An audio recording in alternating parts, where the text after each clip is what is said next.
Start करते हैं। आज से नया चैप्टर स्टार्ट करना है, एक तरीके से चैप्टर नंबर 8 है ये। इसका नाम है शेयर कैपिटल। चैप्टर का नाम क्या है? Share capital. अब शेयर कैपिटल पढ़ने से पहले ये समझो कि जो बिज़नेस होते हैं, क्या होते हैं? बिज़नेस तीन तरीके के होते हैं। बिज़नेस तीन तरीके के होते हैं। पहले सोल प्रोप्राइटरशिप, दूसरा पार्टनरशिप और तीसरा कंपनी फॉर्म ऑफ बिजनेस होता है। अब सोल प्रोप्राइटरशिप में मिनिमम एक मालिक होता है और मैक्सिमम भी एक ही मालिक होता है, लेकिन पार्टनरशिप में कम से कम 2 मालिक होते हैं और ज़्यादा से ज़्यादा 50 मालिक हो सकते हैं।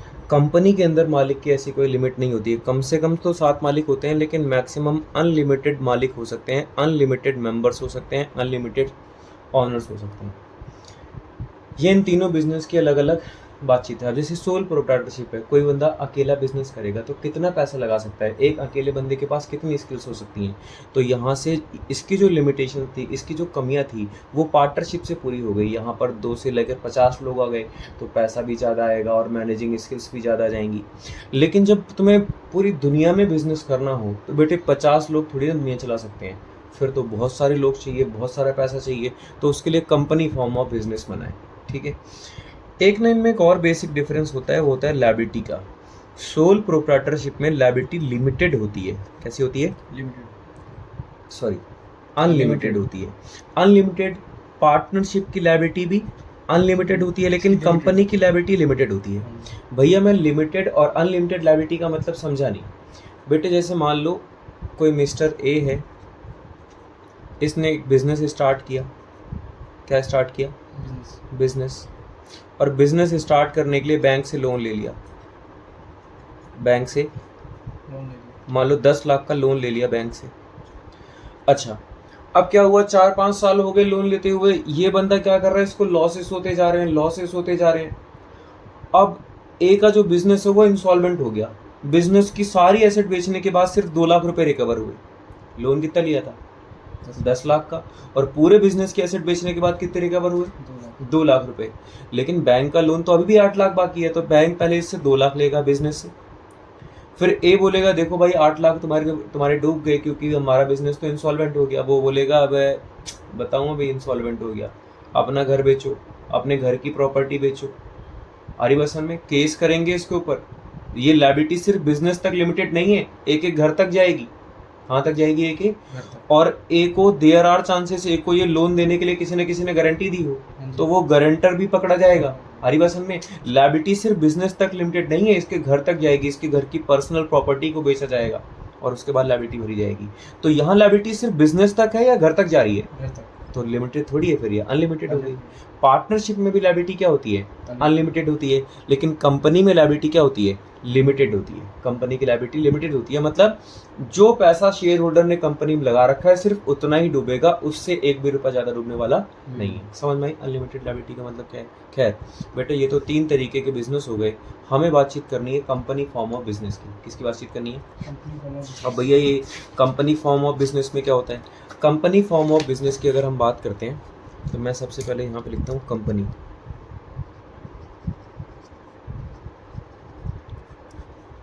कंपनी क्या है? देखो बेटे कंपनी एक आर्टिफिशियल पर्सन है। Company is an artificial person. Company is an artificial person created by law having separate legal entity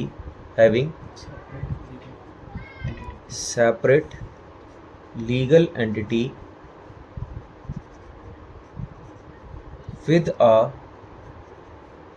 perpetual succession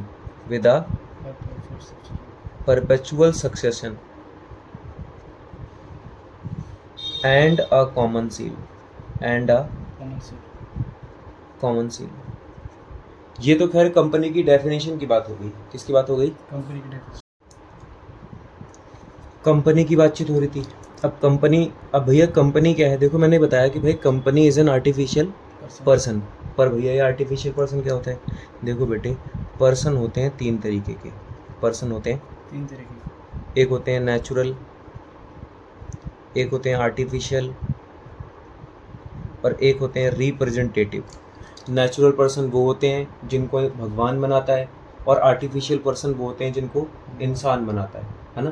तो कंपनी भगवान ने थोड़ी ना बना के भेजी है, भगवान ने इंसान बना के भेजे, और इंसान क्या कर रहे हैं? कंपनी बना रहे हैं। तो the person which are created by nature are known as natural person. The person which are created by company human being, या फिर the person which are created by process of law are known as artificial person. जिनको इंसान बनाता है या कानून बनाता है वो आर्टिफिशियल पर्सन है। तो कंपनी तो इंसान ही बनाता है, कोई ह्यूमन बीइंग या प्रोसेस ऑफ लॉ ही बनाता है, तो कंपनी एक आर्टिफिशियल पर्सन है because it is created by law, because it is created by having separate legal entity. Company की जो लीगल एंटिटी है वो सेपरेट है, मतलब company separate from its share holder. Company separate from its share holder, company की पहचान share holder से अलग है। कंपनी अपने नाम पे प्रॉपर्टी खरीद सकती है, अपने नाम से प्रॉपर्टी बेच सकती है, लोग कंपनी के ऊपर केस कर सकते हैं और कंपनी लोगों के ऊपर केस कर सकती है। हरी बात समझ में? क्योंकि कंपनी की लीगल एंटिटी क्या है? डिफरेंट है। हरी बात समझ में? With a perpetual succession, company का जो सक्सेशन है, जो एग्जिस्टेंस है, जो लाइफ है, वो परपेचुअल है। परपेचुअल मतलब इनफाइनाइट है, परपेचुअल मतलब इनफाइनाइट, कंपनी की लाइफ इनफाइनाइट है। एंड अ कॉमन सील, और हर एक कंपनी की क्या होती है? Common seal. मैं एक काम करता हूँ, यहाँ पे लिखता हूँ बेटे फीचर्स ऑफ कंपनी। बोलो क्या? Features of company. Features of company. भैया कंपनी के फीचर्स क्या होते हैं? किसके? कंपनी के फीचर्स क्या होते हैं? तो कंपनी के फीचर्स होते हैं टॉप क्लास। बोलो क्या फीचर्स होते हैं? Top class. Top class. पर भैया ये टॉप क्लास क्या होता है? बेटे यहाँ पे टी का मतलब है ट्रांसफरेबिलिटी ऑफ शेयर्स। क्या मतलब होता है? Transferability of shares. कंपनी के जो शेयर्स होते हैं, कंपनी की जो ऑनरशिप होती है वो इजीली ट्रांसफरेबल होती है। आपने किसी कंपनी के शेयर्स परचेज करे, शेयर्स परचेज करने के बाद आपको वो कंपनी पसंद नहीं आई, आप कंपनी से हटना चाहते हो तो शेयर बेच के हट जाओ। ऑनरशिप इजीली ट्रांसफरेबल होती है। ओ का मतलब है ऑनरशिप एंड मैनेजमेंट। क्या बोला मैंने? Ownership and management both are separate from each other, separate from each other। Company की जो ऑनरशिप है और जो मैनेजमेंट है दोनों एक दूसरे से अलग अलग है। भैया पी का मतलब क्या है? बेटे पी का मतलब है परपेचुअल सक्सेशन। क्या मतलब है? मैंने क्या बोला? कंपनी की लाइफ क्या है? इनफाइनाइट है। लोग आते रहेंगे, लोग जाते रहेंगे, पर कंपनी हमेशा चलती रहेगी। The life of a company does not depend on death, insolvency और लुनेसी of its members.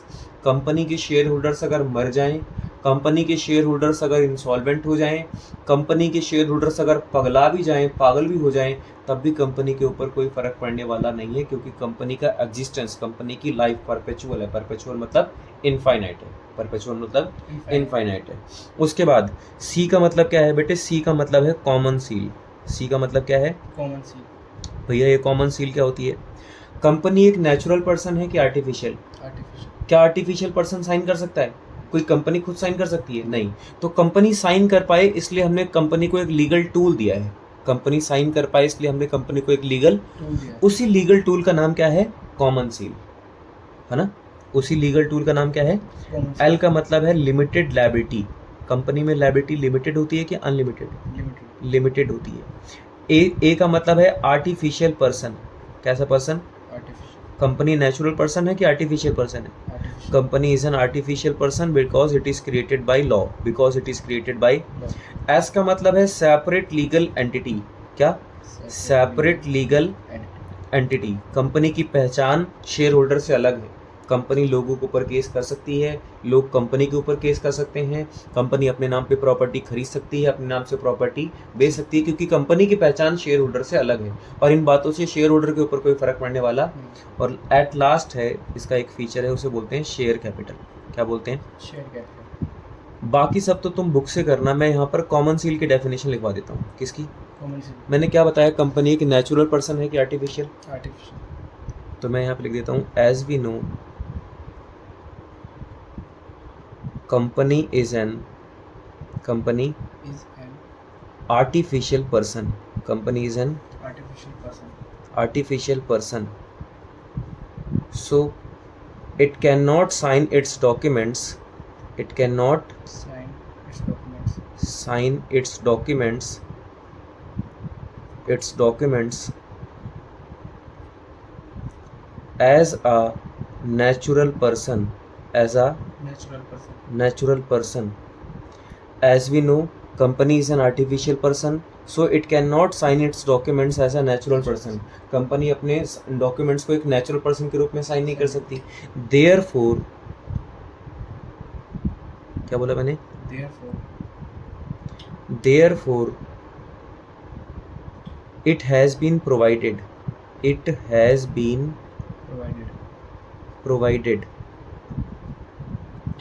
with a legal tool.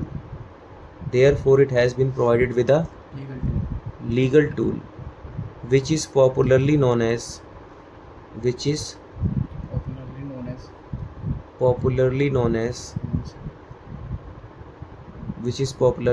common seal, है ना? यहाँ पे आगे खुद लिख देना which is popularly known as common seal, और एक लाइन छोड़ के ये भी लिख देना कि common seal is affixed, common seal is stamped, है ना, ठप्पा लगा देते हैं.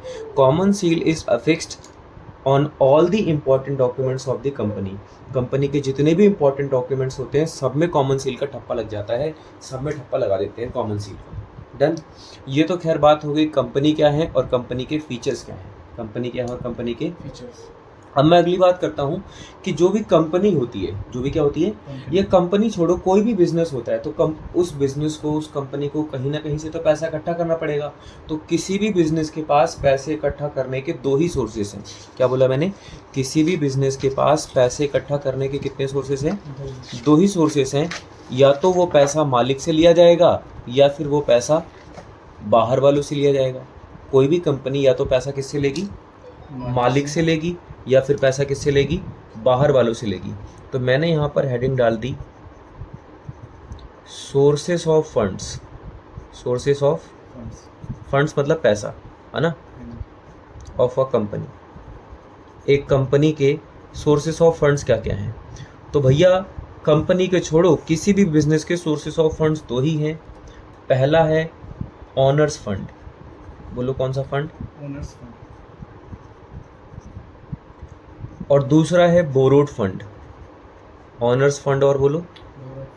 पर भैया ये ऑनर्स फंड क्या है, बोरोड फंड क्या है? ऑनर्स फंड का मतलब है कि हम पैसा मालिक से ले रहे हैं, और बोरोड का फंड का मतलब है कि हम पैसा बाहर वालों से ले रहे हैं. ऑनर्स फंड का मतलब पैसा मालिक से लिया है, और बोरोड फंड का मतलब पैसा किसी बाहर वालों से लिया है. तो भैया ऑनर्स फंड का मतलब होता है हमने पैसा मालिक से लिया है. तो जब हम मालिक से पैसा लेते हैं, बोलो किससे? मालिक से पैसा लेते हैं. किससे पैसा लेते हैं? मालिक से. तो तीन तरीके हैं मालिक से पैसे लेने के. या तो इक्विटी शेयर इशू करके पैसे लेंगे, क्या? Equity share. या फिर प्रेफरेंस शेयर इशू करके पैसे लेंगे, क्या? Preference shares. या फिर रिटेन्ड अर्निंग के थ्रू. किसके थ्रू? रिटेन्ड अर्निंग के थ्रू पैसा लेंगे. बताओ मालिक से पैसे लेने के कितने तरीके हैं? तीन. इक्विटी शेयर्स, प्रेफरेंस शेयर्स और रिटेन्ड अर्निंग. पर भैया ये equity share, preference share, retained earning क्या होती है? मैं बोरोड फंड को छोड़ देता हूँ, इसको डिवेंचर में पढ़ेंगे. किस में पढ़ेंगे? पहले बात करते हैं इक्विटी शेयर, प्रेफरेंस शेयर और रिटेन्ड अर्निंग क्या होती है. सोर्सेस ऑफ फंड्स कितने तरीके के होते हैं? दो. ऑनर्स फंड और ऑनर्स फंड में equity share, preference share, retained earning. अब मेरा किसी भी बच्चे का अगला सवाल ये है कि भैया इक्विटी शेयर, प्रेफरेंस शेयर और रिटेन्ड अर्निंग क्या होता है? मैंने कहा बेटे इक्विटी शेयर, प्रेफरेंस शेयर छोड़ो, पहले रिटेन्ड अर्निंग की बात करते हैं कि रिटेन्ड अर्निंग क्या होती है. मान लो एक कंपनी है, उस कंपनी को 20,000 करोड़ रुपए का प्रॉफिट हुआ. कितने का? 20,000. कंपनी ने 20,000 करोड़ में से 12,000 करोड़ डिस्ट्रीब्यूट कर दिए. क्या कर दिए? बांट दिए शेयर होल्डर के बीच में. और 8,000 करोड़ डिस्ट्रीब्यूट नहीं करे, बचा के रख लिए, मतलब ये अनडिस्ट्रीब्यूटेड है. ये क्या है? अनडिस्ट्रीब्यूटेड बेटे जो प्रॉफिट कंपनी बांट देती है उसका नाम डिविडेंड है। जो प्रॉफिट कंपनी बांट देती है उसका नाम, डिविडेंड और जो प्रॉफिट कंपनी नहीं बांटती है, जो प्रॉफिट कंपनी नहीं बढ़ती उस प्रॉफिट का नाम है, जो प्रॉफिट कंपनी नहीं बांटती है उस प्रॉफिट का नाम है retained earning.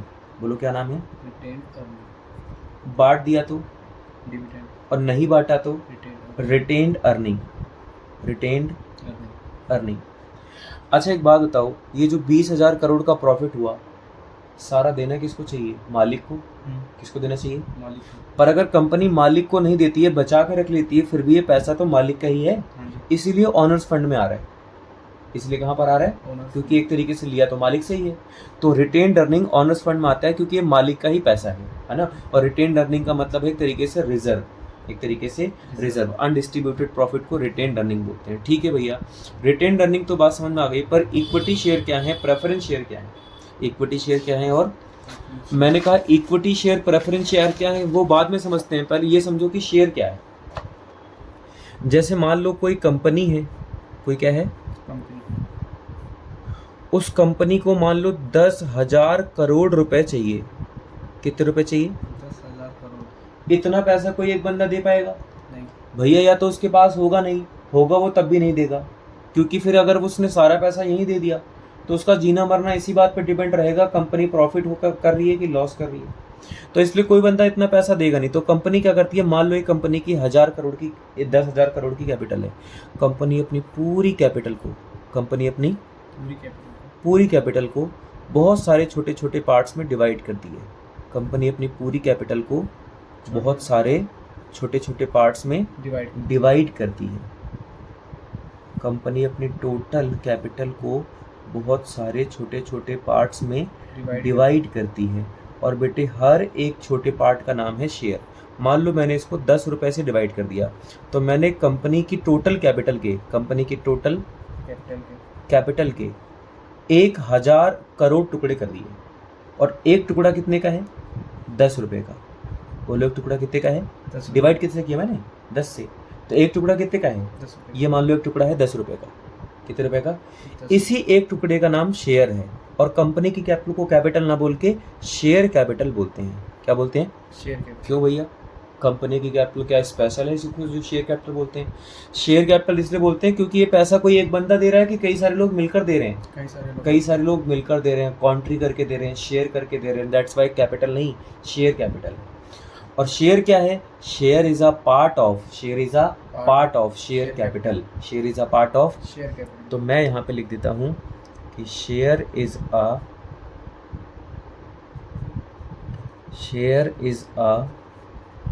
Part of share capital. Share is a part of share capital. Share capital. लेकिन ये थोड़ा बेकार सी डेफिनेशन है, थोड़ा एस्थेटिक वे में बोलना, लिखना शेयर इज अ, क्या लिखना? Share is a share of share capital. Share is a share capital. Share is a share of share capital. इस शेयर का मतलब है part. Share is a part of share capital मतलब share is a share of share capital. और इसको थोड़ा और अलग तरीके से लिख सकते हैं, हम लिख सकते हैं द टोटल शेयर कैपिटल। क्या बोल सकते हैं? The total share of capital. The total share capital of a company, the total share capital of a company is divided into, the total share capital of a company is divided into small units, is divided into small units. The total share capital of a company is divided into small units. Each small unit is known as share. हर एक छोटे part को हम क्या बोलते हैं? Share. हर एक छोटे part को क्या बोलते हैं? शेयर। देन भैया शेयर तो बात हो गई। अब बेटे जो शेयर हैं वो दो तरीके के होते हैं। बोलो शेयर कितने तरीके के होते हैं? 2 तरीके के। एक होते हैं इक्विटी शेयर, बोलो कौन से? Equity share. और दूसरे होते हैं प्रेफरेंस शेयर। इक्विटी शेयर और प्रेफरेंस शेयर। पर भैया ये इक्विटी शेयर्स क्या होते हैं, प्रेफरेंस शेयर्स क्या होते हैं? कंपनी एक्ट पता क्या बोलता है? इक्विटी शेयर्स वो शेयर्स हैं जो प्रेफरेंस शेयर्स नहीं है। क्या बोलता है? इक्विटी शेयर्स वो शेयर्स हैं जो प्रेफरेंस शेयर्स नहीं है। अब तुम उल्टा मत बोल देना कि प्रेफरेंस शेयर वो शेयर्स हैं जो इक्विटी नहीं है। कंपनी एक्ट ना एक चीज को नेगेटिवली डिफाइन करता है। कैसे डिफाइन करता है? नेगेटिव। और दूसरी चीज को ब्रीफली डिफाइन करता है। एक चीज के बारे में नेगेटिव बोलेगा कि ये वो है जो दूसरा नहीं है, और दूसरे को एकदम प्रॉपर डिस्क्राइब करेगा कि वो ये है क्या। जैसे तो हमने इनसे पूछा कि एक बात बताओ भैया, प्रेफरेंस शेयर क्या है? तो कहते हैं प्रेफरेंस शेयर्स क्या बोलते हैं? Preference share are those shares, preference shares are those shares which have following two rights, which have following two rights before equity shares, which have following two rights before equity share. Preference shares वो shares हैं जिनके पास equity share से पहले दो अधिकार होते हैं। जिनके पास इक्विटी शेयर से पहले पहला अधिकार होता है राइट टू गेट डिविडेंड। क्या होता है? Right to get dividend. अब डिविडेंड क्या है मैंने अभी थोड़ी देर पहले बताया था। Right to get dividend. जब प्रॉफिट बटेगा तो सबसे पहले प्रेफरेंस वालों को मिलेगा, उसके बाद इक्विटी वालों को मिलेगा। बचा तो, वरना नहीं बचा तो इक्विटी वाले भूल जाएंगे। दूसरा, right to get repayment of capital. Right to get repayment of capital. Repayment of capital in the event of winding up, in the event of winding up मतलब डिसोल्यूशन। जब कंपनी डिसॉल्व होगी, जब company बंद होगी, तो सबसे पहले preference वालों का पैसा वापस किया जाएगा, उसके बाद इक्विटी वालों का। प्रेफरेंस शेयर्स वो शेयर्स हैं जिनके पास इक्विटी शेयर से पहले दो अधिकार हैं। पहला अधिकार है कि right to get dividend, equity share से पहले डिविडेंड मिलेगा। दूसरा अधिकार है कल को अगर कंपनी बंद होती है, वाइंडिंग अप होती है, डिसॉल्व होती है, तो सबसे पहले प्रेफरेंस वालों की कैपिटल वापस करनी है, बाद में इक्विटी वालों की। और इक्विटी वाले क्या हैं? क्या लिखना है? Equity shares are those shares which are not preference shares. क्या बोलना है? Equity shares are those shares which are not. तो पहली डेफिनेशन यही लिखना, नेगेटिव वाली खुद ही लिख लो, मैं लिख नहीं रहा हूँ, ठीक है? क्या लिखना है? Equity shares are those shares which are not preference shares. Equity shares are those shares which are not preference shares. फिर भी मैं अपनी तरफ से एक डेफिनेशन इक्विटी शेयर के लिख देता हूँ। आपको नहीं लग रहा कि सबसे पहले प्रॉफिट मिल रहा है तो प्रेफरेंस वालों को, बाद में इक्विटी वालों को? सबसे पहले कैपिटल मिल रही तो प्रेफरेंस वालों को, बाद में इक्विटी वालों को। एक तरीके से सारा रिस्क कौन ले रहा है? इक्विटी वाले। तो ये बिजनेस के रियल ऑनर हैं, ये बिजनेस के रियल ऑनर हैं। और इक्विटी शेयर्स वो शेयर्स हैं which bears all the risk. Equity shares are those shares which bears all the risk and rewards of the business. मैं यहाँ पे लिख देता हूँ, equity shares are those shares, equity shares are those shares which bears all the risk and rewards of the business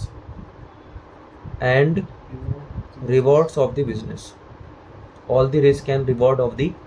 पहली definition ये लिखना है कि equity shares are those shares which are not preference shares. और दूसरा ज़्यादा अच्छे से समझने के लिए मैंने लिखवा दिया कि इक्विटी शेयर्स वो हैं जो बिजनेस के सारे रिस्क और रिवॉर्ड के हकदार होते हैं। बिजनेस के सारे रिस्क और रिवॉर्ड्स के हकदार होते हैं। अब हमें अगला टॉपिक पढ़ना है कि शेयर कैसे इशू करते हैं, शेयर कैसे इशू करते हैं, ठीक है? तो अब तक हमने ये बातचीत करी थी कि भाई इक्विटी शेयर्स क्या होते हैं, प्रेफरेंस शेयर्स क्या होते हैं, शेयर्स क्या होते हैं ना। अब बात करते हैं कि हम शेयर इशू करके पैसे कैसे लेते हैं। अच्छा, जैसे यहाँ पर ना मैंने क्या किया था, कंपनी की 10,000 करोड़ की कैपिटल थी और उसको मैंने 10 रुपये से डिवाइड किया। तो कंपनी की जो कैपिटल है उसको मैंने 1,000 करोड़ टुकड़ों में डिवाइड कर दिया, 1,000 करोड़ पार्ट्स में डिवाइड कर दिया। एक पार्ट कितने का है? 10 रुपये का। पता है ये जो 10 रुपये का एक पार्ट है ना, इसे बोलते हैं face value, actual value. Share की फेस वैल्यू है, शेयर की एक्चुअल वैल्यू है, या शेयर की नॉमिनल वैल्यू, ठीक है? अच्छा, हो सकता है आप 10 की चीज़ को 10 पर बेचो, हो सकता है आप 10 की चीज़ को 12 पर बेचो। तो शेयर्स को इशू करने के कई तरीके हो सकते हैं। मैंने यहाँ पे लिख दिया issue of shares, issue of shares. तो अज्यूम करके चलता हूँ कि शेयर की जो फेस वैल्यू है वो 10 रुपये है। शेयर की फेस वैल्यू कितनी है? अब या तो मैं 10 रुपये की चीज़ को 10 पर बेचूंगा, 10 की चीज़ को 12 पर बेचूंगा, या फिर 10 की चीज़ को 9 पर बेचूंगा। तो अगर मान लो मैंने 10 रुपये की चीज़ को 10 रुपये पर बेचा, या 10 रुपये की चीज़ को 12 रुपये पर बेचा, या 10 रुपये की चीज़ को 9 रुपये पर बेचा।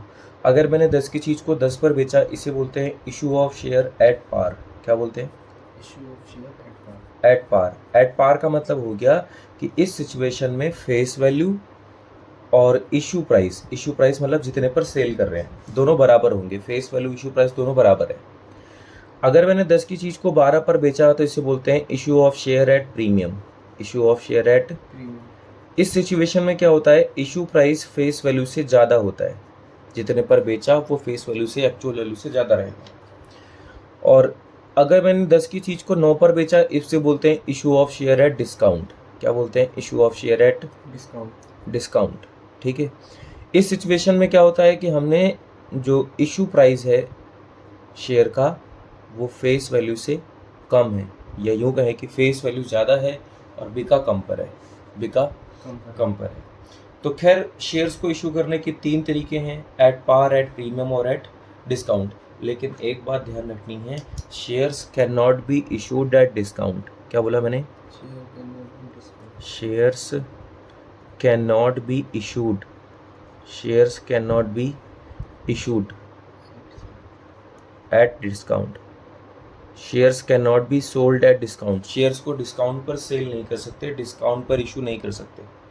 ठीक है भैया, पर ऐसा क्यों नहीं कर सकते? क्योंकि कंपनी एक्ट ने मना कर रखा है, कंपनी एक्ट 2013 ने मना कर रखा है कि shares can not be issued at discount. Shares can not be issued at discount. पहले कभी होता था पर अब ये वाला सिस्टम नहीं है। ठीक है भैया। अच्छा, उसके बाद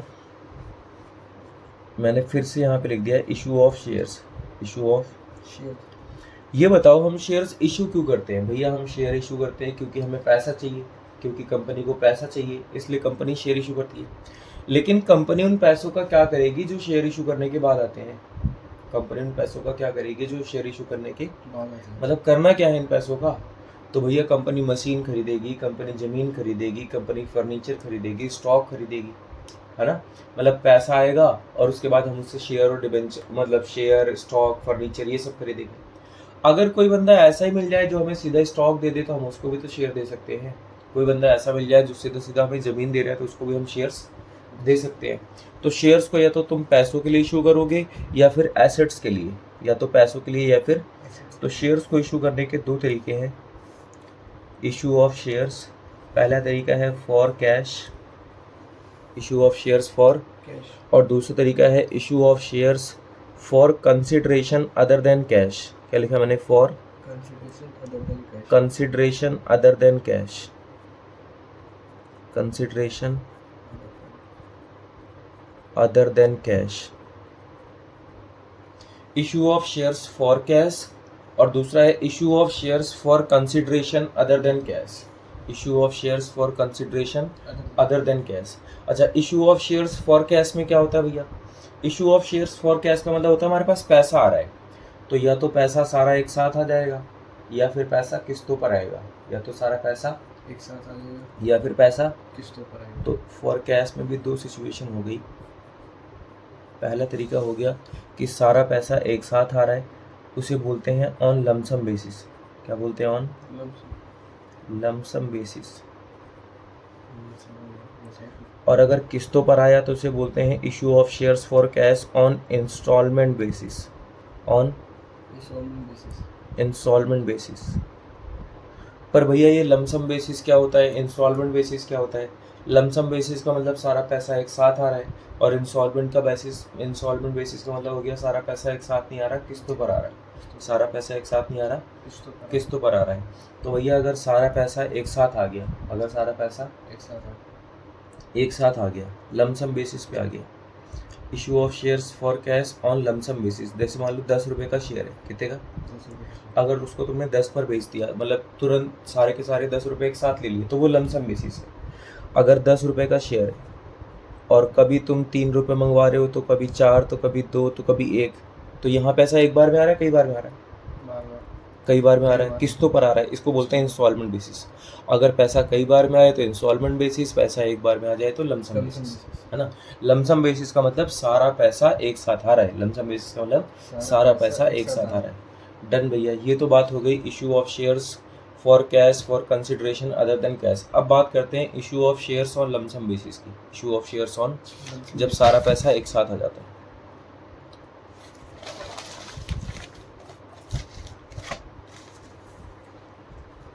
देखो, जब भी कंपनी शेयर इशू करती है ना, तो पहले पैसा रिसीव करती है, बाद में मालिक बनाती है। कंपनी शेयर जब इशू करती है तो पहले क्या करती है, पैसा रिसीव करती है, उसके बाद मालिक बनाती है। भैया मतलब मैं समझा नहीं, पहले कंपनी पैसा रिसीव करती है फिर मालिक बनाती है। जैसे बेटे मान लो आपने घर बनवाया है ना, पहले एक प्लॉट था उस पर आपने घर बनवाया, तो आप मीटर के लिए अप्लाई करोगे, तो क्या करोगे, एनडीपीएल वालों को फ़ोन करोगे और बोलोगे आके लाइट मीटर लगा के चले जाओ, और वो 2-4 दिन बाद आएंगे और आपके घर पे मीटर लगा के चले जाएंगे। ऐसा नहीं होता। पहले एनडीपीएल ऑफिस जाओ, वहाँ पर एप्लीकेशन फॉर्म भरो, ज़मीन के जो डॉक्यूमेंट्स है उसकी फ़ोटोकॉपी, जिसके नाम पर है उसके आधार कार्ड जो भी है डॉक्यूमेंट्स लगते हैं उसकी फ़ोटोकॉपी, है ना। और ये सब देने के बाद जो भी 8-10-5 हज़ार रुपये लगते हैं वो देकर आओ। अगर आपने सब कुछ भरा लेकिन पैसे नहीं देकर आए तो वो एप्लीकेशन इनवैलिड मानी जाएगी। एप्लीकेशन वैलिड कब मानी जाएगी, जब तुम पैसे भरोगे। हरी बात समझ में। तो कंपनी पहले क्या करती है, पैसा रिसीव करती है, बाद में आके घर पे मीटर लगाती है। पहले क्या करती है, पैसा रिसीव करती है, उसके बाद आके मीटर लगाती है। कंपनी भी यही चीज करती है, पहले शेयर होल्डर से पैसा लेती है, बाद में उनको शेयर देती है। पहले क्या लेती है, पैसे, उसके बाद शेयर देती है। तो मैंने यहाँ पर मान लो हेडिंग डाल दी issue of shares, issue of shares on lump sum basis, issue of shares on lump sum basis at par, issue of shares on lump sum basis at par. तो पहले हम क्या करेंगे, issue of shares on lump sum basis at par में सबसे पहले पैसा receive करेंगे, उसके बाद मालिक बनाएंगे। तो मैंने यहाँ पर पहली एंट्री लिख दी, when share application money, when share application money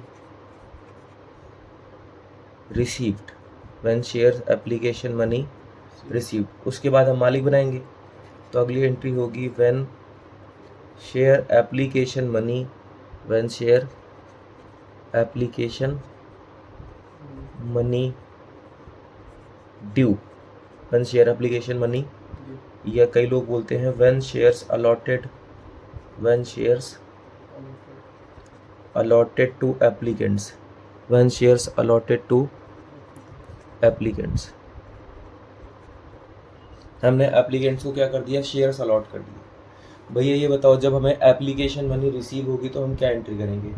भाई एक बात बताओ, जब हमें एप्लीकेशन मनी रिसीव होगी, जैसे हमें रेंट रिसीव होता है तो एंट्री होती है bank account debit to rent, है ना। कमीशन मिला तो bank account debit to commission, interest मिला तो bank account debit to interest. तो शेयर एप्लीकेशन का पैसा मिलेगा तो bank account debit to share application, क्या एंट्री होगी, bank account debit to share application, bank account debit to share application.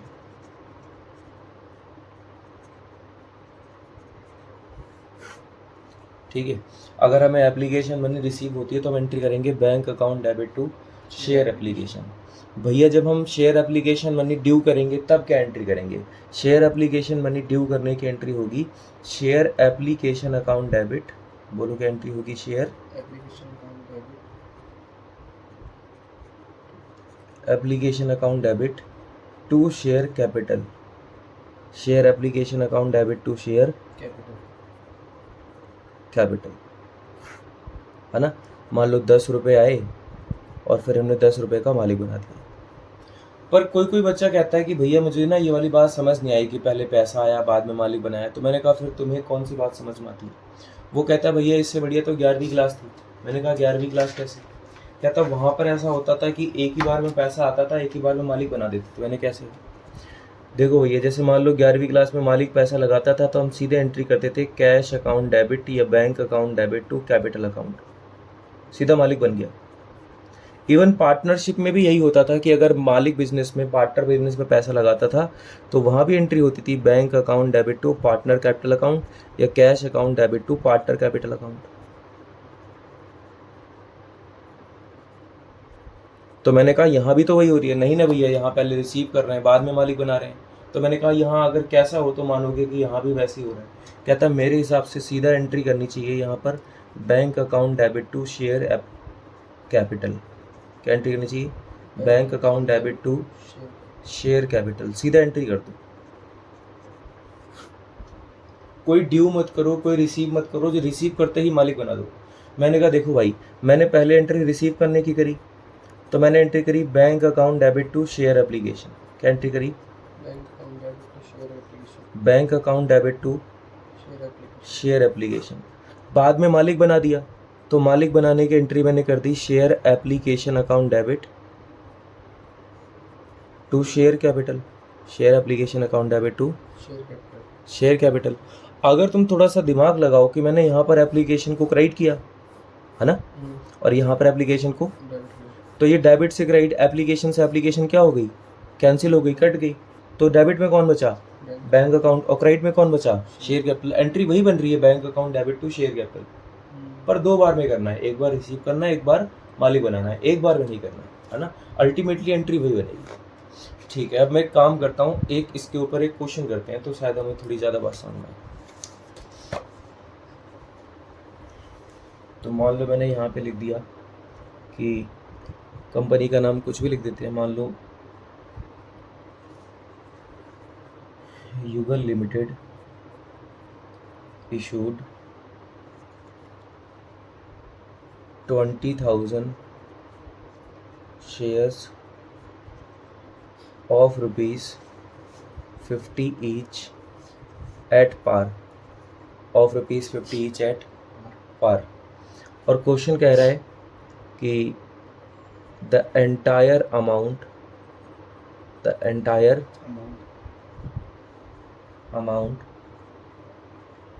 payable along with application, payable along with application। Yugal Limited issued 20,000 shares of ₹50 each at par, the entire amount payable along with application। सारा पैसा किसके साथ देना है? Application के साथ देना है। the entire amount payable along with application। ठीक है, फिर क्वेश्चन कहता है पास जर्नल एंट्री 3 सिचुएशन बनाई गई। If public applied for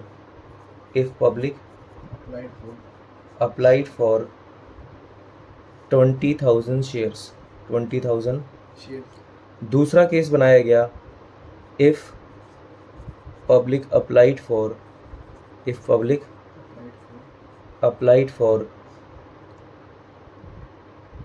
19,000 shares. तीसरा केस बनाया गया if public applied for 28,000 shares. और फिर कॉमा करके बोला गया एक्सेस शेयर्स रिजेक्टेड। हमने इशू कितने करे थे? 20,000। और तीसरी सिचुएशन में पब्लिक कितने के लिए अप्लाई कर रही है? 28 के लिए। तो हम मालिक तो बेटे उतने ही बना सकते हैं जितने हमने इशू करे। हमने कितने इशू करे? 20,000। तो सिर्फ उतने ही मालिक बनाएंगे, बाकी जो ज़्यादा पैसा आ गया उसे रिफंड कर देंगे, रिजेक्ट कर देंगे। ठीक है, यही क्वेश्चन बोल रहा है कि excess shares rejected. Excess rejected मतलब एक्सेस शेयर्स रिजेक्टेड। ठीक है, अब हमें एंट्री पास करनी है। तो मैं यहाँ पर फर्स्ट केस लिख रहा हूँ। फर्स्ट केस में अप्लाइड कितने हैं? 20,000। तो यहाँ पे लिखूँगा जर्नल ऑफ युगल लिमिटेड। ठीक है भैया, जर्नल ऑफ युगल लिमिटेड। अब बताओ अब क्या होगा? अब एक काम करो ना, पहले पैसा रिसीव करोगे या पहले मालिक बनाओगे? पहले रिसीव करेंगे। तो एंट्री होगी bank account debit to share application. Entry होगी bank account debit to share application. फिर मालिक बनाएंगे, और मालिक बनाने की एंट्री क्या होती है? Share application account debit to share capital, share application account debit to share capital share capital.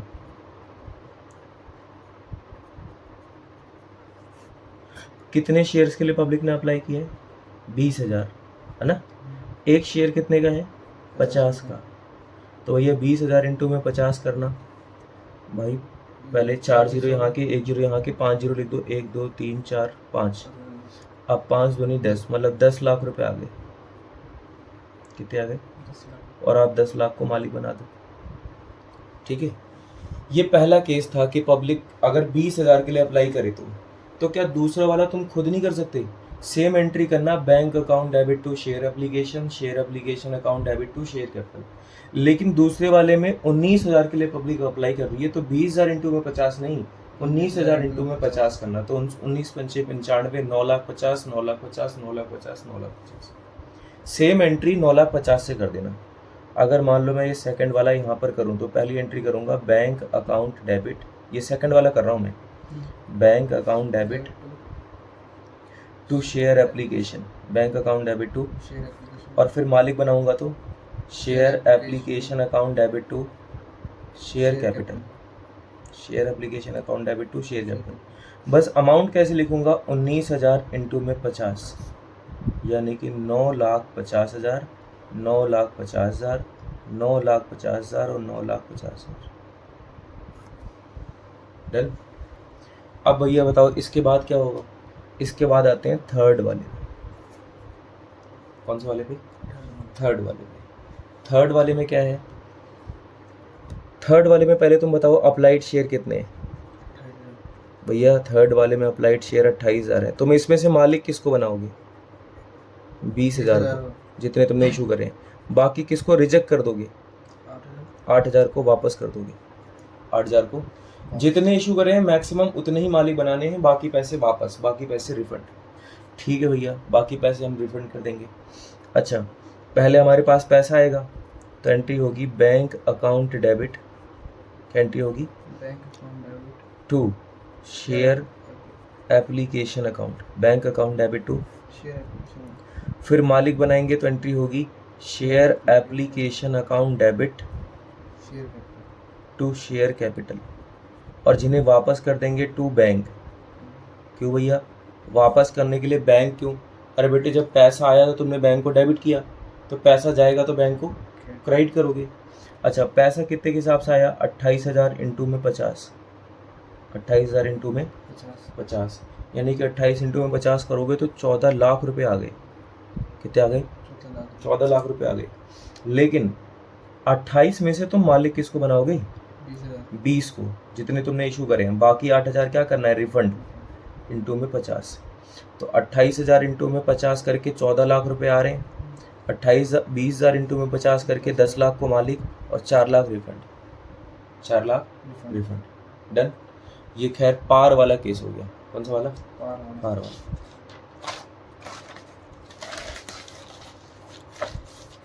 अब बात करते हैं issue of shares at premium की। अगर हम शेयर्स को प्रीमियम पे इशू करें, अगर हम शेयर्स को प्रीमियम पे इशू करें, तो पार वाला केस हमने कर लिया।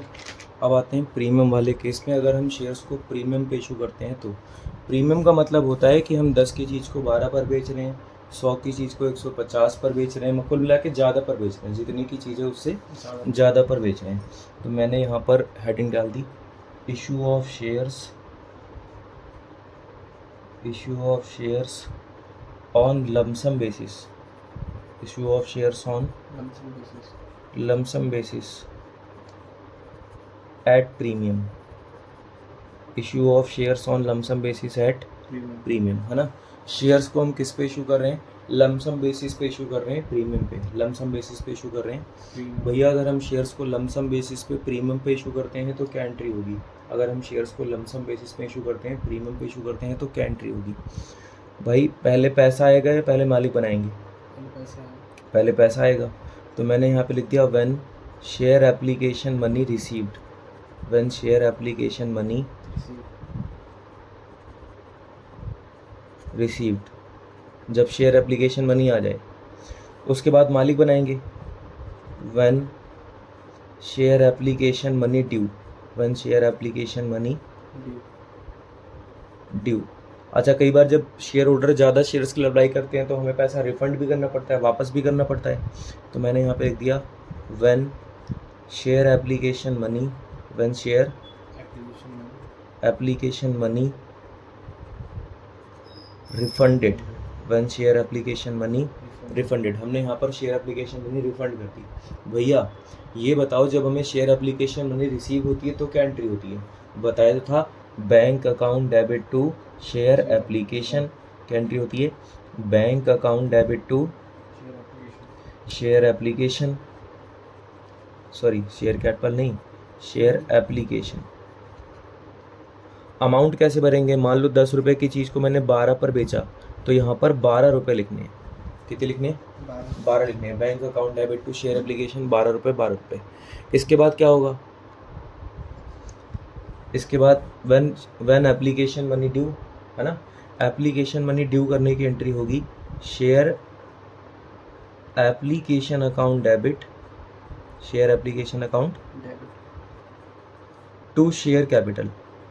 टू क्या लिखेंगे? Share capital share capital. अच्छा एक बात बताओ, पैसा कितने आए? 12। मालिक हमेशा फेस वैल्यू से बनाते हैं, मालिक हमेशा फीस वैल्यू फेस वैल्यू 10 है। कितने रुपए ज़्यादा है? 2 रुपये।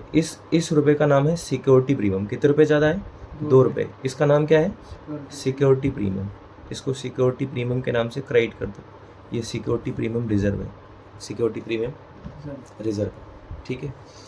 पहले पैसा आया, फिर मालिक बना दिया। अच्छा, जिनको मालिक नहीं बनाया तो उनको वापस कर दो, और वापस करने की एंट्री होगी शेयर एप्लीकेशन अकाउंट डेबिट। क्या एंट्री होगी? Share application account debit to share, sorry to bank account. Refund कर रहे हैं ना, और जब रिफंड करना तो पूरे 12 के हिसाब से, यानी कि 10 के हिसाब से। जैसे आया पैसा वैसे ही वापस करो, है ना। प्रीमियम उन्हीं की रखनी है जिनको मालिक बनाया है, जिनको मालिक नहीं बनाया उनकी प्रीमियम भी नहीं रखनी है, जिनको मालिक नहीं बनाया उनकी प्रीमियम भी नहीं रखनी है। इतना सिंपल सा फॉर्मूला फॉलो करना है, ठीक है भैया। जिनको मालिक नहीं बनाया उनकी प्रीमियम नहीं रखनी है, उनका पैसा भी वापस करना है, उनका पैसा भी वापस करना है। अब बताओ आगे क्या होगा? आगे ये हो गया।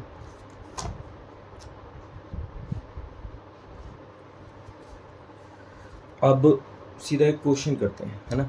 तो मान लो मैंने क्वेश्चन में लिख दिया कि Kajal Kaushik limited issued 50,000 shares, 50,000 shares of rupees 10 each, of rupees at a premium of, at a premium of rupees 2 per share, at a premium of rupees 2 per share, है ना। मतलब 10 की चीज़ को 12 पर बेचा है, 2 रुपये प्रीमियम पर बेचा है, मतलब 12 पर बेचा है ना। क्वेश्चन बोल रहा है the entire amount, the entire मतलब total, the total amount payable at once, payable at once. सारा पैसा एक बार में देना है, सारा पैसा एक बार में देना। The entire amount payable at once. और फिर क्वेश्चन कह रहा है कि पास जनरल एंट्री, पास पहली सिचुएशन समझाई। If public applied for, if public applied for similar number of shares, similar number of shares, if public applied for similar number of shares, KK Limited issued 50,000 share of rupees 10 each at a premium of rupees 2 per share, है ना। 2 रुपये premium पर बेचे, सारा पैसा एक बार में देना है। इफ पब्लिक, पहला केस है public applied for similar number of share, similar मतलब जितने इशू करे उतने ही अप्लाई कर रही है। दूसरा केस बनाया गया if public applied for, if public applied for, मान लेते हैं क्वेश्चन बोल रहा है public applied for 45,000 shares, 45,000 shares. तीसरा केस बताया गया if public applied for 80,000 shares, 80,000 share shares and prorata allotment allotment made to all, prorata allotment made to all, सबको प्रोराटा अलॉटमेंट करिए। वैसे प्रोराटा अलॉटमेंट का बहुत अलग मतलब होता है, लेकिन लमसम बेसिस वाले क्वेश्चन में जहाँ पर सारा पैसा एक साथ आता है, ऐसे क्वेश्चन में क्वेश्चन कुछ भी बोले कि हम प्रोराटा अलॉटमेंट कर रहे हैं या फिर क्या बोलते हैं वो रिजेक्ट कर रहे हैं, रिफंड कर रहे हैं, कुछ भी कहे, हमें पैसा वापस ही करना है, कुछ ज़्यादा सोचने की ज़रूरत नहीं है। अगर ये किस्तों वाला क्वेश्चन होता तो हमें सोचना पड़ता, लमसम बेसिस पे ऐसा हमें कुछ सोचने की ज़रूरत नहीं है। और अब मैं यहाँ पर एंट्री पास करता हूँ, journal of Kajal Kaushik limited, है ना। पहली सिचुएशन में पब्लिक कितने के लिए अप्लाई कर रही है? 45 applied for 50,000 shares, 50 applied for 50,000 share shares, 50,000 shares के लिए पब्लिक अप्लाई कर रही है। तो भैया पहले पैसा आएगा, पहले मालिक बनाएंगे, पहले ऐसा ऐड पहले पैसा आएगा। तो एंट्री क्या होगी? Bank account debit to, bank account debit to share application account, bank account debit to share application account. और फिर मालिक बनाएंगे, share application account debit to share capital to security premium, to security. अच्छा, 10 की चीज़ को मैंने 12 पर बेचा, 12 जरूर आ रहे हैं पर मालिक तो 10 का ही बनाएंगे, 2 रुपये की प्रीमियम है, 2 रुपये की। प्रीमियम इन सबको इंटू किससे करना है? 50,000 शेयर से। किससे इंटू करना है? 50,000 तो 12 पंचे 60, 12 पंचे 60 मतलब 6 लाख, है ना। सबको इंटू किससे करना है? 50,000 शेयर से। तो ये हो जाएगा 6 लाख, ये हो गया 5 लाख, 1 लाख की प्रीमियम हो गई, 1 लाख की। प्रीमियम क्या तुम दूसरा वाला केस खुद नहीं कर सकते कि पब्लिक कितने के लिए अप्लाई कर रही है? 45 तो सेम एंट्री करना, बस 50 इंटू में 12 की जगह 45 इंटू में 12 कर देना, 50 इंटू में 10 की जगह 45 इंटू में 10 कर देना, 50 इंटू में 2 की जगह 45 इंटू में 2 कर देना, बाकी सब कुछ सेम रहेगा, बाकी सब कुछ। सेम रहेगा। तो मैं थर्ड वाला करवाता हूँ। कौन सा वाला? थर्ड वाले में बताओ पब्लिक कितने के लिए अप्लाई कर रही है? 80,000 शेयर्स पब्लिक अप्लाई कर रही है 80,000 के लिए। तो मालिक किसको बनाओगे? 50 50 को जितने तुमने इशू करें, बाकी कितने रिजेक्ट करोगे? 30,000। लेकिन भैया क्वेश्चन कह रहा है कि हमने प्रोराटा अलॉटमेंट करी है। मैंने कहा तो बेटे क्वेश्चन कुछ भी बोले, प्रोराटा अलॉटमेंट बोले, रिजेक्टेड बोले, रिफंडेड बोले, कुछ भी बोले, एंट्री तुम्हें सेम करनी है, एंट्री तुम्हें सेम करनी है। पहले पैसा आएगा तो एंट्री होगी bank account debit, bank account debit to share application, ठीक है। और जिनको मालिक बनाओगे, share application account debit to share capital to security premium to. और जिनको मालिक नहीं बनाओगे, रिफंड करोगे, share application account debit to bank account, refund कर दो, ठीक है। अच्छा, 12 इंटू में 80, एक शेयर 10 का था, मैंने बेचा 12 पे, तो 12 इंटू में 80, 12 × 96 मतलब 9,60,000। पैसे कितने आए? 9,60,000। तुम 80 में से मालिक किसको बनाओगे? 50 को। और किसको रिफंड करोगे? 30 को। जिनको रिफंड करोगे पूरे 12 के हिसाब से करना, 12 × 3 = 36 मतलब 3,60,000, 3,60,000। अच्छा, पैसे तुम्हारे पास किसके हिसाब से आए? 12 के हिसाब से। मालिक किसको बनाओगे? 10 के हिसाब से। 2 रुपये की प्रीमियम, 2 रुपये की। तो 12 पंचे 60 मतलब 6 लाख रुपए आए, 5 लाख को तुम मालिक बनाओगे और बाकी 1 लाख रुपए की प्रीमियम। सिंपल, जिनको मालिक बनाया यहाँ, जिनको रिफंड कर दिया अलग, खत्म हो गया। तो ये पूरी सिचुएशन थी issue of shares on lump sum basis, issue of shares on lump sum basis at par, at premium, at par और एट। अब यहाँ तक के अगर तुमने क्वेश्चन कर लिए हैं तो अब सबसे पहले तुम्हें काम करना चाहिए कि पीडीएफ में से, किसमें से? पीडीएफ में से 1 से लेके 6 क्वेश्चन ट्राई करो, 1 से लेके 6 क्वेश्चन ट्राई करो, है ना। मैंने पीडीएफ भेजी है, तुमने भेजी, ठीक है। हमने issue of shares on lump sum basis वाला पढ़ लिया। अब बात करते हैं issue of shares on instalment basis. किसकी बात करनी है? Issue of shares on installment basis. Issue of shares on instalment basis.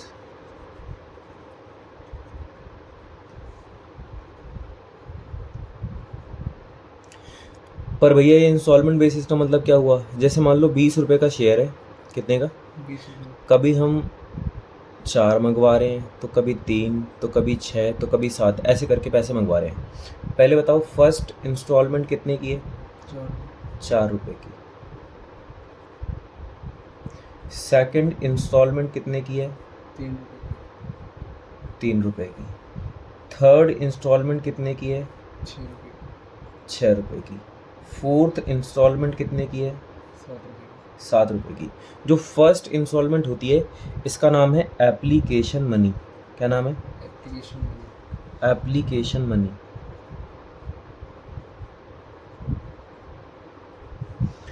Second instalment का नाम है अलॉटमेंट मनी। फर्स्ट का नाम क्या था? Application money. और सेकंड का नाम अलॉटमेंट मनी। थर्ड इंस्टॉलमेंट का नाम है first call money. First call money. Call money. Second का ये फोर्थ इंस्टॉलमेंट का नाम है second call money. Second call money. Call money. इसके बाद भी अगर कोई पैसा होता तो उसे बोलते थर्ड कॉल मनी, उसके बाद होता तो फोर्थ कॉल मनी। और जहाँ पर पैसा खत्म हो जाए वहाँ पर फाइनल वर्ड अटैच कर देना है। जैसे यहाँ पर तो सेकंड कॉल पे ही खत्म हो गया, तो सेकंड कॉल को बोलना है सेकंड एंड फाइनल कॉल। क्या बोलना है? Second and final call. अच्छा, कंपनी क्या करती है? पहले पैसा रिसीव करती है कि पहले मालिक बनाती है? पहले रिसीव करती है। पहले पैसा रिसीव करती है, बाद में मालिक बनाती है। तो पहले हम क्या करेंगे? एप्लीकेशन मनी रिसीव करेंगे, उसके बाद मालिक बनाएंगे। पहले एप्लीकेशन मनी, रिसीव करेंगे, उसके बाद मालिक। लेकिन अलॉटमेंट से पहले मालिक बनाएंगे फिर रिसीव करेंगे। फर्स्ट कॉल पे पहले मालिक बनाएंगे फिर रिसीव करेंगे। सेकंड कॉल पे भी पहले मालिक बनाएंगे फिर रिसीव करेंगे। ठीक है, सिर्फ एप्लीकेशन पे ऐसा होगा कि हम पहले मालिक बनाएंगे, बाद में पहले रिसीव करेंगे, बाद में मालिक बनाएंगे। लेकिन अगली सभी कॉल में पहले मालिक बनाना है फिर रिसीव करना है, पहले मालिक बनाना है फिर रिसीव करना है। पर भैया ये मालिक बनाने और रिसीव करने की एंट्री होती कैसे है? मालिक बनाने और रिसीव करने की एंट्री होती कैसे है? तो जैसे मान लो मैंने यहाँ पे लिख दिया when share application money, when share application money received. दूसरी एंट्री क्या करेंगे? When share application money due. Third में क्या करेंगे? When share allotment money. पहले ड्यू करेंगे कि पहले रिसीव करेंगे? ड्यू करेंगे। अलॉटमेंट पहले ड्यू करेंगे। When share allotment money due, और फिर अलॉटमेंट रिसीव करेंगे तो लिखेंगे व्हेन शेयर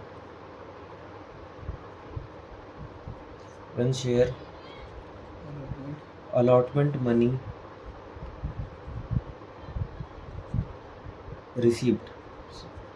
और फिर फर्स्ट कॉल की बारी आएगी तो मैंने यहीं पे लिख दिया व्हेन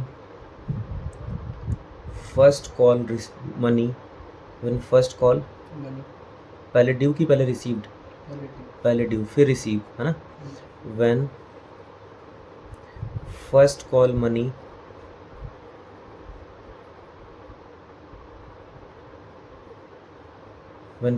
मनी रिसीव्ड। ठीक है, पहले फर्स्ट कॉल मनी ड्यू करी, फिर हमने फर्स्ट कॉल मनी रिसीव कर ली। फिर अगली एंट्री में क्या होगा? व्हेन सेकंड एंड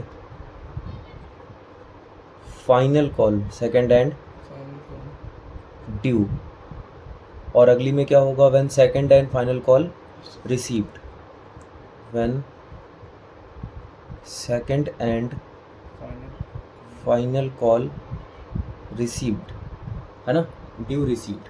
अब भैया इसकी एंट्री कैसे होगी? देखो भाइयों, एप्लीकेशन रिसीव करने की एंट्री होती है bank account debit to share application. बोलो क्या एंट्री होती है? Bank account debit to share application. Bank account debit to share application. ठीक है, और शेयर एप्लीकेशन ड्यू करने की एंट्री होती है share application account debit, share application account debit application account debit to share capital, to share capital capital. अच्छा तुम एक बात बताओ, एप्लीकेशन ड्यू करने की एंट्री हुई share application to share capital, तो अलॉटमेंट ड्यू करने की क्या होगी, share share- allotment account debit to, share capital बिल्कुल share allotment account debit to share capital, share allotment account debit to share capital. अच्छा बताओ फर्स्ट कॉल ड्यू करने की क्या एंट्री होगी, share share first call first call account debit, to share share first call account debit to share capital, to share capital. समझ गए है ना। सेकंड कॉल ड्यू करने की क्या एंट्री होगी, share second call share call second and final call, call share second and final call final call to share capital account debit to share capital, to share. Capital तुम अगर हर जगह एक बात notice करने की कोशिश करो, जब भी हम मालिक बना रहे हैं शेयर कैपिटल को क्रेडिट कर रहे हैं, एप्लीकेशन पे बनाया तो share application to share capital, allotment में बनाया तो share allotment account debit to share capital, first call पे बनाया तो share first call account debit to share capital, second call पे बनाया तो share second and final call account debit to share capital. जैसे ड्यू करने की वैसे देखा जाए तो हमने 4 एंट्री करी है, पर है ये एक ही, क्योंकि क्रेडिट में तो शेयर कैपिटल ही है, डेबिट में ही चेंज हो रहा है बस। ऐसे ही जैसे एप्लीकेशन रिसीव करी ना, bank account debit to share application, तो अलॉटमेंट रिसीव करने की क्या एंट्री होगी, bank account debit to share allotment. First call receive करने की क्या होगी, bank account debit to share first call. Second call receive करने की क्या होगी, bank account debit to share second and final call, second and. Final call भैया allotment receive करने की एंट्री होगी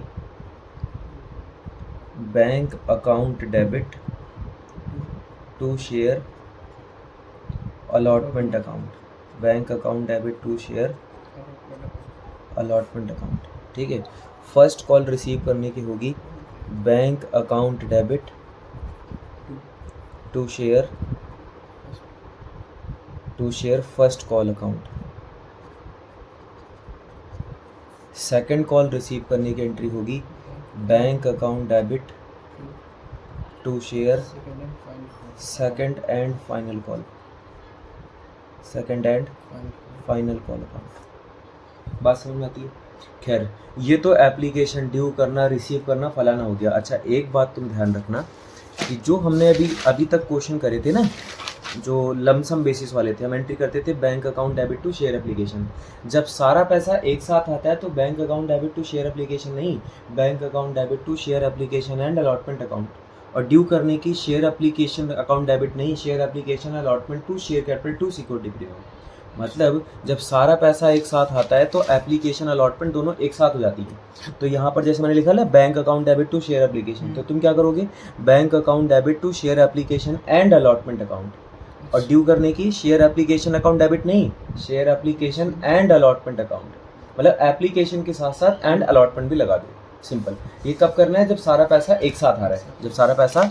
लेकिन अगर पैसा किस्तों पर आ रहा है तो एप्लीकेशन अलग है, अलॉटमेंट अलग है। एप्लीकेशन अलग है, अलॉटमेंट। अब हम एक काम करते हैं, इसके ऊपर एक क्वेश्चन करते हैं तो थोड़ी ज़्यादा बात समझ आएगी।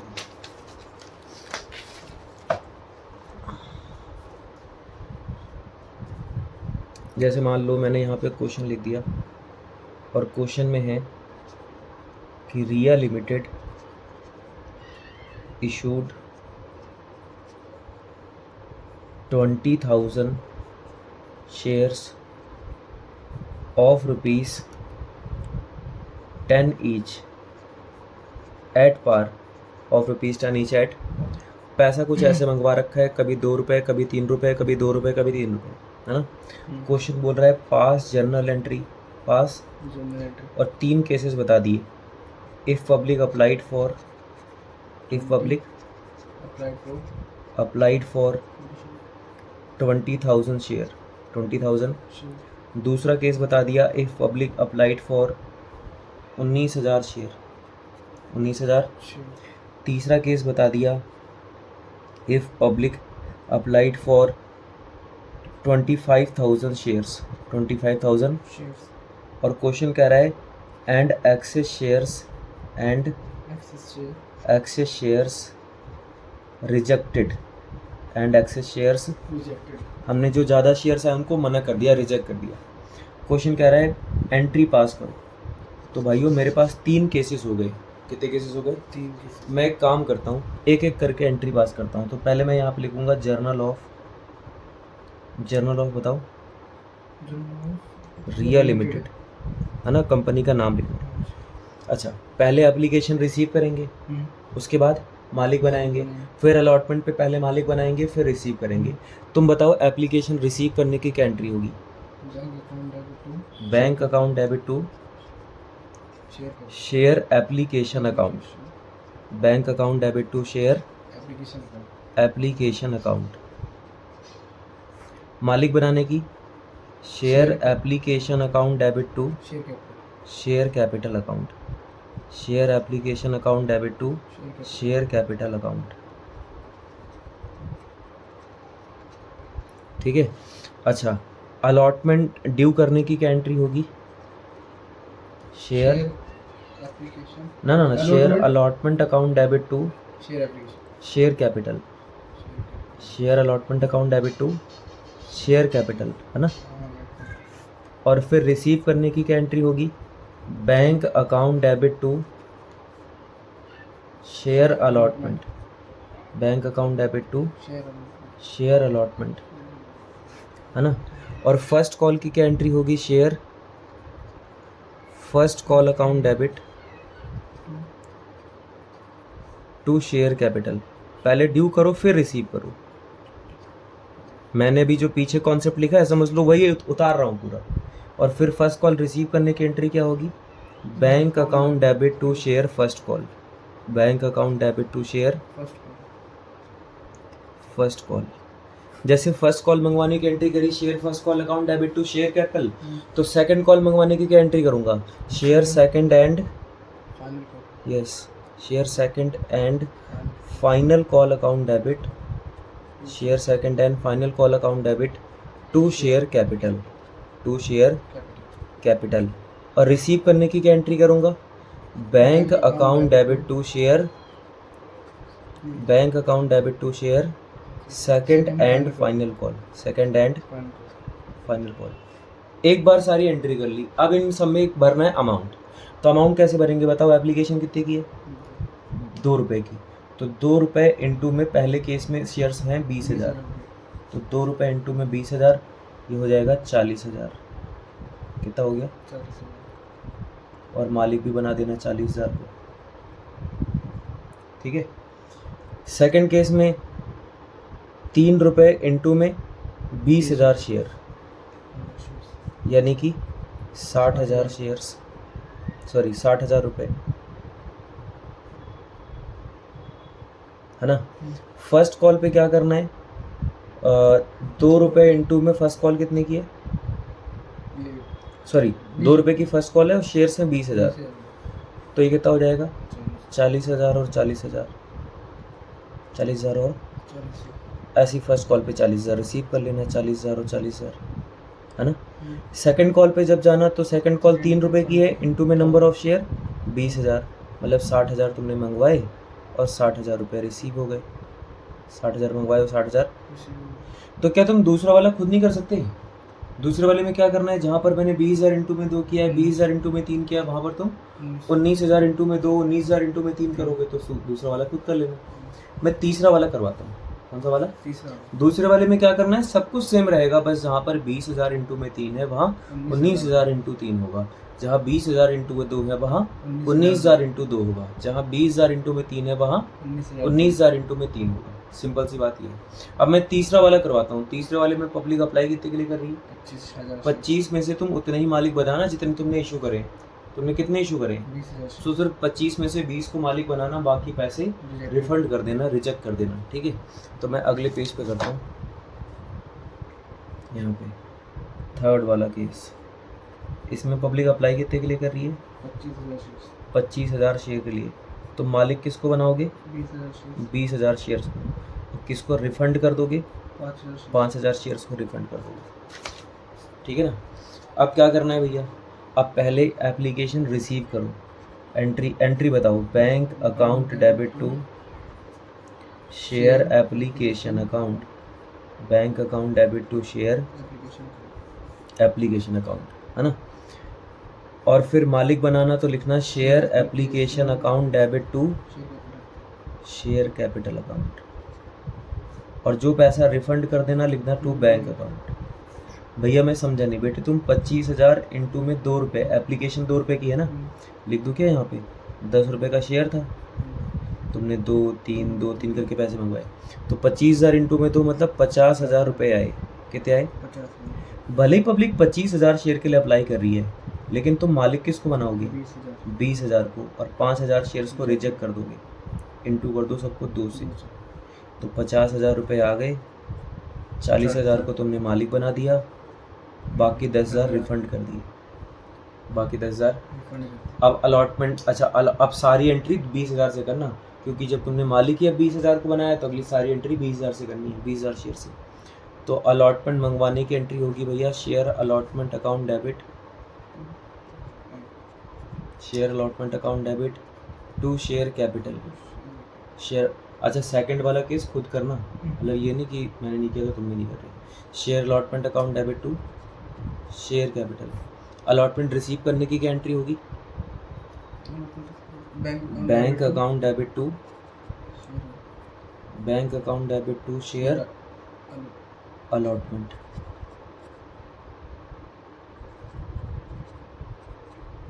है ना। और उसके बाद क्या बोलते हैं, फर्स्ट कॉल मंगवाने की क्या एंट्री क्या होगी? Share first call account debit to share capital, share first call account debit to share capital. Receive करने की एंट्री क्या होगी? Bank account debit to share first call, है ना। अच्छा सेकंड कॉल मंगवाने की एंट्री क्या होगी? Share second and final call account debit to share capital. और रिसीव करने की एंट्री क्या होगी? Bank account debit to share second and final call account, ठीक है। अच्छा अलॉटमेंट पे क्या करोगे? 20,000 शेयर इंटू में अलॉटमेंट कितने की है? 3 की, है ना। तो यानी कि 60,000 रुपये तुम मंगवाओगे और 60,000 रुपये तुम पे आ जाएंगे। 60,000 फर्स्ट कॉल पे कैसे करोगे? 20,000 शेयर इंटू में, बताओ, इंटू में 2, यानी कि तुमने 40,000 रुपये मंगवाए और 40,000 रुपये आ गए, 40,000 रुपये आ गए। ऐसे सेकंड कॉल पे जाओगे तो क्या करना है? 20,000 शेयर इंटू में 3, है ना, यानी कि 60,000 रुपये तुमने मंगवाए और 60,000 रुपये आ भी गए। समझ गए? ये पूरा केस हो गया issue of shares on instalment basis, issue of shares on. लेकिन मैंने इसमें बस पार वाले केसेस करवाए। कौन से वाले? इसमें भी तो प्रीमियम हो सकता है ना। तो भैया अगर इसमें प्रीमियम वाला केस आ जाए तो कैसे होगा? कौन सा वाला? प्रीमियम वाला केस आ जाए तो कैसे होगा?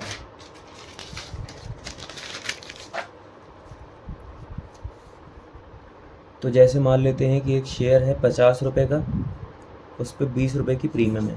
कितने की प्रीमियम है? 20 रुपये। तो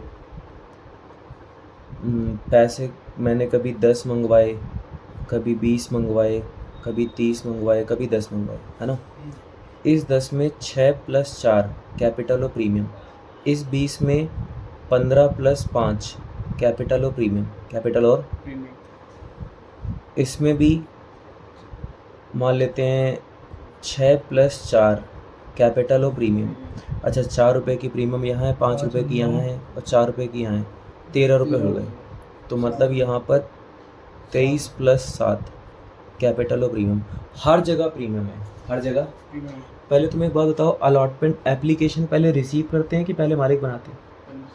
पहले रिसीव करते हैं। तो मैंने यहाँ पे लिख दिया when share application money, when share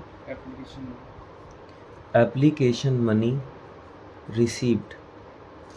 उसके बाद क्या करेंगे? मालिक बनाएंगे। मालिक बनाने में क्या लिखेंगे? When share application money due.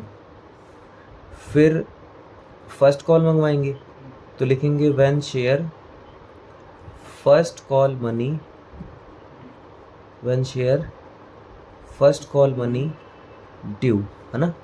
उसके बाद क्या करेंगे, फर्स्ट कॉल रिसीव करेंगे, तो मैंने यहाँ पे लिख दिया आगे when share first call money